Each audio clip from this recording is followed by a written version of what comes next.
Sa John 15:13, ang sabi po, walang may lalong dakilang pag-ibig kaysa rito na ibinigay ng isang tao ang kanyang buhay dahil sa kanyang mga kaibigan. Ano po yung paliwanag natin para sa bagay na ito? 9 months, hindi biro. Pinagli ka, pinagpuntis ka, 9 months yan. Lumalabas yung mga iba't ibang uri ng sakit ng nanay habang lumalaki ka sa tiyan. Hindi biro po yung kanyang sakripisyo na mailabas ka ng malusog, malakas, buhay. Dito ipinapakita ng nanay kung galing kanyang pag-ibig, buong pag-ibig na ibibigay niya para sa iyo. Inuuna niya yung buhay ng kanyang mga anak. Kaya kung gaano kalaki ang pag-ibig ng ating Panginoong Jesucristo sa atin, yan ay nababanaad sa mga ina, sa mga nanay. Parang siya po yung sa kanya pinadaan ng Panginoon upang yung pag-ibig ng ating Panginoon ay ibibigay naman ng ina sa kanyang mga anak. Marami pong mga paraan. Maraming iba't ibang kaparaanan ang ating Panginoon na ibinibigay para maging katangian ng isang ina para sa kanyang mga anak. Ano pa po ito? Ang isang ina na may mataas na pananampalataya sa ating Panginoon shapes the generation. Anong ibig sabihin po dito? 2 Timothy 1:5. Ito po ay istorya na kung saan ay si Timoteo, kung saan nanggaling yung pananampalataya ni Apostol Timoteo. Yung pong pananampalataya ni Apostol Timoteo ay galing sa kanyang lola pa. Mula sa lola niya hanggang sa kanyang ina at hanggang sa kanyang panahon o henerasyon. Kaya po sabi sa 2 Timothy 1:5, a mother's faith shaped generation dahil inaalala ko ang pananampalataya, hindi pa kunwari na nasa inyo, na namalagi muna kay Loida, yung po yung lola, ni Timoteo, na iyong lelang po kasi lola, at kay Eunice na iyong ina, at ako'y naniniwalang lubos na nasa iyo rin naman. Malinaw po na nanggaling ang pananampalataya ni Timoteo doon sa kanyang lola, nasali sa nanay niya, at sinabi ng nanay niya kay Timoteo. Hindi lang po basta-basta nakuha ni Timoteo yung kanyang pananampalataya. Kaya napakalaki ng spiritual na responsibilidad ng isang ina para sa kanyang mga anak at sa susunod na henerasyon.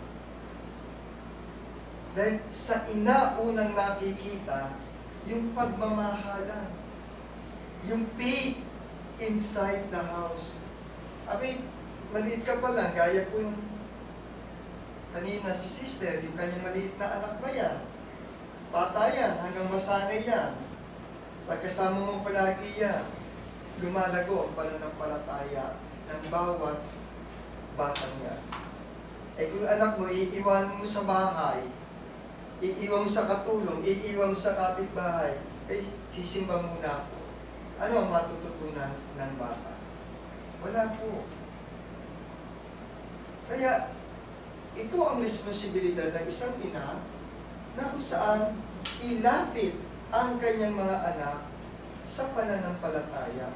Para po yung isang buti ng halaman o isang binhi, paano kang lalago kung di mo siya tatamnan ng tamang pananampalataya? Kasi kung ano ang nakikita ng anak sa kanyang ina, sa kanyang tatay, iyon po ang kanyang susundin at gagayahin, lalo na kung ito ay maganda rin naman.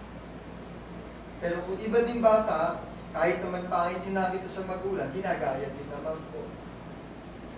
Ay yun ay dahil sa ang kanilang magulang ay wala sa tamang pananampalataya at tamang practice ng kanilang pananampalataya. Kaya mas maganda po na ang ina ang siyang mag-impluensya.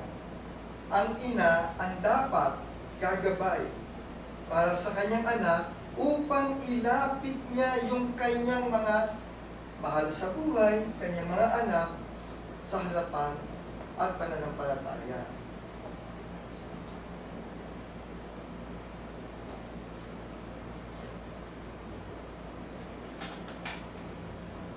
Ako natatandaan ko po, ang una ko ring pananampalataya ay galing sa aking nanay. Ang tatay ko kasi noon busy, nagtatrabaho. At ang nanay ko lang alam ko na kung saan ay dumadalo sa mga ganito uri ng pagtitipon. Tatlo kami, hila-hila kami ng nanay ko. Hanggang sa nasanay kami, hinanap-hanap namin. At dumating yung pagkakataon na kung saan ay nagulat kami. Ayun na ang tatay ko sumasama sa amin. Hindi po ba't napakagandang halimbawa na kung saan mula sa ina, anak, magulang, asawa, mga kapatid, at baka pati ang inyong mga kapitbahay ay mainggan natin para ilapit sila sa ating Panginoon. Bagay na nakakatuwa po ito. Dahil mismo ang ina ay binibigyan ng kalakasan ng ating Panginoon. Nansinin po nito. Sa Isaiah 40, 29 hanggang 31. A mother's strength comes from God. Oo, physically mahina ang babae. Pero, ang tunay na ina na may pananampalataya sa Panginoon, binibigyan ng kalakasan ng Panginoon, sapat na lakas. Kaya kayong mga nanay, huwag din sasarilinin. Minsan, madaling sumuko ang nanay eh. Bakit? Dahil kulang ka ng pananampalataya. Naniniwala ka sa iyong sariling kakayahan lamang. Dapat kang humiling, bumulong sa Panginoon. Lumapit. Hindi madali ang maging isang ina. Minsan, problema ng ina, ang pag-aasikaso sa anak. Kung minalas-malas, yung asawang tamad, pati ang paghahanap buhay, dala ng ina. Napakahirap po noon kaya sa isang ina. Pero marami pa rin ina hindi sumusuko. Bakit? Iniiyak nila sa Panginoon. Yung mga bagay na hindi na nila kaya. Lumalapit sila. Kaya kahit anong tatag mo, kahit anong taas mo, kahit anong mapera ka, o taas ng iyong pinag-aralan, kailangan mo pa rin ilapit sa Panginoon. Dahil ang tunay na kalakasan ay nanggagaling lamang sa ating Panginoon. Huwag mong ariin ang iyong sariling kakayahan.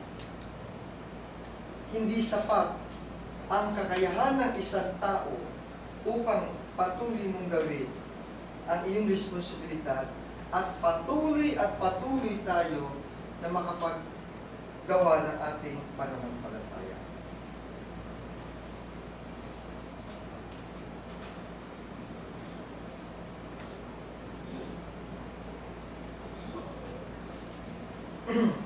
A mother's wisdom guides the family.